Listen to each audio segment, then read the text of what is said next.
ठीक। अब बात करते हैं मटेरियल्स की, किसकी, मटेरियल की हम बात करते हैं।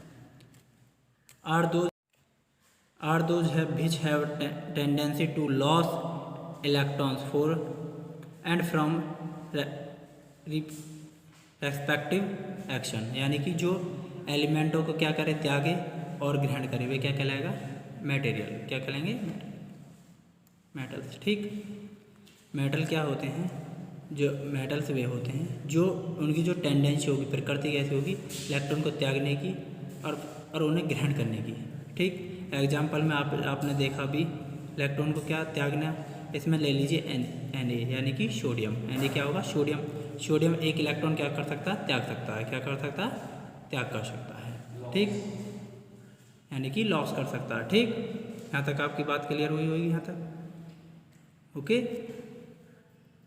मेटल्स क्या होते हैं, मेटल्स वही होंगे जिसमें आप जो ये इलेक्ट्रॉन को त्यागेगा, उसे जो इलेक्ट्रॉन है, या Na ने यहाँ पर एक इलेक्ट्रॉन क्या किया, त्यागा। इलेक्ट्रॉन Na कितने पर था, सोडियम, यानी कि 11 पर।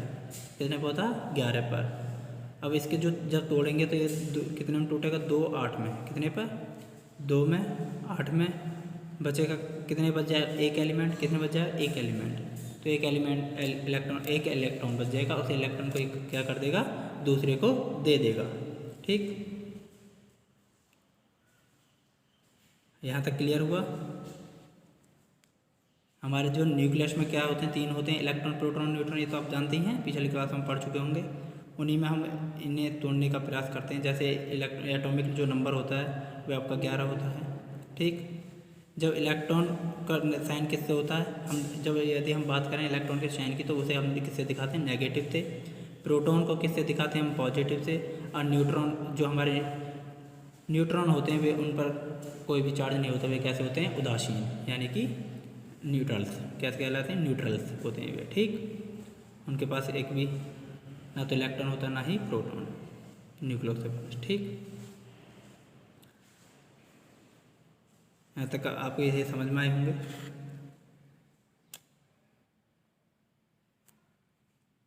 क्लियर। जो एटम होता है, एटम के उसमें 3 प्रकार के हमारे एलिमेंट होते हैं, इलेक्ट्रॉन, प्रोटॉन और न्यूट्रॉन। ठीक, इलेक्ट्रॉन हमारे जो एटम होता है उसके बाह्य कक्षा में चक्कर लगाते हैं, ये पता। अब हम बात करते हैं फिजिकल प्रॉपर्टीज़ की। किसकी, फिजिकल प्रॉपर्टीज़ की। They are malleable. कैसे होते हैं मेटल, मेलेबल होते हैं, यानी कि मेलेबल होते हैं। फॉर एग्जांपल जैसे एल्युमिनियम आप लीजिए, एल्युमिनियम कैसा है, मेलेबल। ठीक, ओके।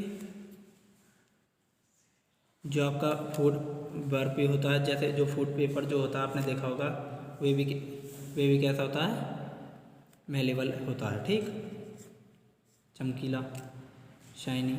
और दे आर डक्टाइल। कैसे होते हैं, ये भी डक्टाइल होते हैं। फॉर एग्जांपल में ले लीजिए, एल्युमिनियम है और Ag और ETC।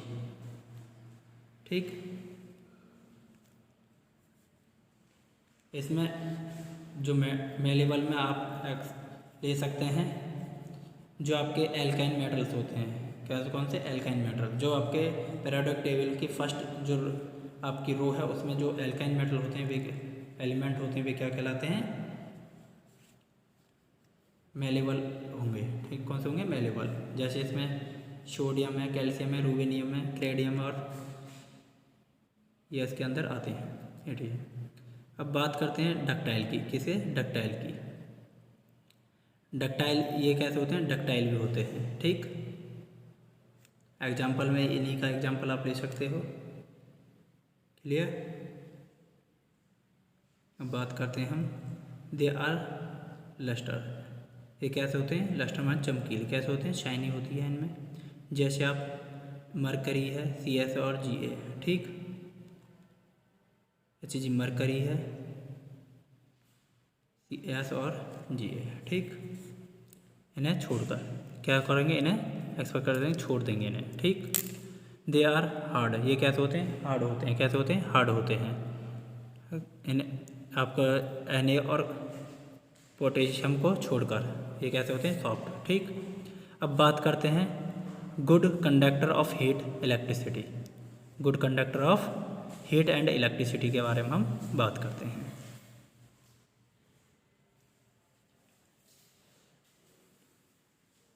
Good conductor of heat में यानी कि प्योर जो मेटल होते हैं, ठीक, आप यहाँ पर देख पा रहे हैं, इमेज आपको नज़र आ रही हैं। तो इन इमेजों की सहायता से हम समझने का प्रयास करते हैं गुड कंडक्टर ऑफ हीट, जिनमें अगर ऊष्मा क्या हो जाएगी, प्रवाहित हो जाएगी, वे क्या कहलाएंगे, good conductor of heat. And electricity, जिनमें अगर विद्युत धारा प्रवाहित हो जाए, वे क्या कहलाएगी, गुड कंडक्टर ऑफ इलेक्ट्रिसिटी। ठीक, जब इलेक्ट्रिसिटी की बात करेंगे तो उसमें क्या होगा, इलेक्ट्रॉनों का आवेश, जो इलेक्ट्रॉन है उनका क्या होगा, प्रवाह। इलेक्ट्रॉनों का प्रवाह जहाँ पर आसानी से हो जाए, वे क्या कहलाएंगे, गुड कंडक्टर ऑफ इलेक्ट्रिसिटी। यानी कि इलेक्ट्रॉन का जहाँ पर भी जो फ्लो है वह आसानी से हो जाए, तो वह क्या कहलाएगा वहाँ पर, गुड कंडक्टर ऑफ इलेक्ट्रिसिटी। ठीक, आप यहाँ इमेज में देख पा रहे हैं एक बैटरी है। बैटरी की सहायता से हमने एक बल्ब को जोड़ा हुआ है, क्योंकि उस बैटरी की सहायता से जो इलेक्ट्रॉन है का प्रवाह, जो उसके अंदर जो चार्ज था, वे इलेक्ट्रॉनों के रूप में उस कहाँ तक गया, बल्ब तक, और बल्ब को उसने जोड़ दिया। यानी कि उसमें इन तारों में आसानी से इलेक्ट्रॉनों का प्रवाह हुआ। तो ये तार क्या हुए, इलेक्ट्रिसिटी के यहाँ पर गुड कंडक्टर। अब यहाँ पर आप देख पा रहे हैं कील। कील को जब आप गर्म करते हैं तो उसमें भी जो हीट होती है, वे भी एक स्थान दूसरे स्थान तक आसानी से प्रवाह हो जाती है। ठीक, अब high melting and boiling point, इनका कैसा होता है, high melting and boiling point होता है। एक्सपेक्ट यानी कि एक्सपेक्ट छोड़कर, यानी कि Na और पोटेशियम को, यानी कि सोडियम और पोटेशियम को छोड़कर, और कैल्शियम लो मटेरियल, जो इनका लो मेल्टिंग पॉइंट होता है, और कैल्शियम भी है इसके अंदर, क्या कैल्शियम, इनका क्या होता है, low melting point. And boiling point कैसा होता है, हाई होता है। कैसा होता है, हाई होता है। ये आपके एक्सपेक्ट में इन्हें छोड़कर, बस आप Na को छोड़ दीजिए, यानी कि सोडियम को, पोटेशियम को और कैल्शियम को छोड़कर, इनका जो मेल्टिंग पॉइंट कैसा होता है, लो मेल्टिंग पॉइंट होता है। एंड बॉइलिंग पॉइंट भी कैसा होता है, इनका लो होता है। और जो अन्य मेटल हैं उनका मेल्टिंग पॉइंट कैसा होता है, हाई होता है। ठीक, क्लियर। अब आप देखिए, ये आप बेल देख पा रहे हैं। ठीक, बेल में क्या है, जो इलेक्ट्रिसिटी इसमें क्या, ये इलेक्ट्रिसिटी क्या होगी, इसके अंदर कर प्रवाहित होगी, या तो जो ये टंगी हुई है इसके अंदर क्या है, एक आपने देखा होगा टुकड़ा, तो वे जब हम उसमें हाथ मारते हैं तो वे हलने लगते हैं। अब बात करते हैं हम केमिकल प्रॉपर्टीज़ के बारे में। ठीक, केमिकल प्रॉपर्टीज़ के बारे में हम इसके नेक्स्ट वीडियो में हम बात करेंगे। ओके, केमिकल प्रॉपर्टीज़ इसकी मेटल की, उसके बारे में हम कल बात करेंगे। ओके।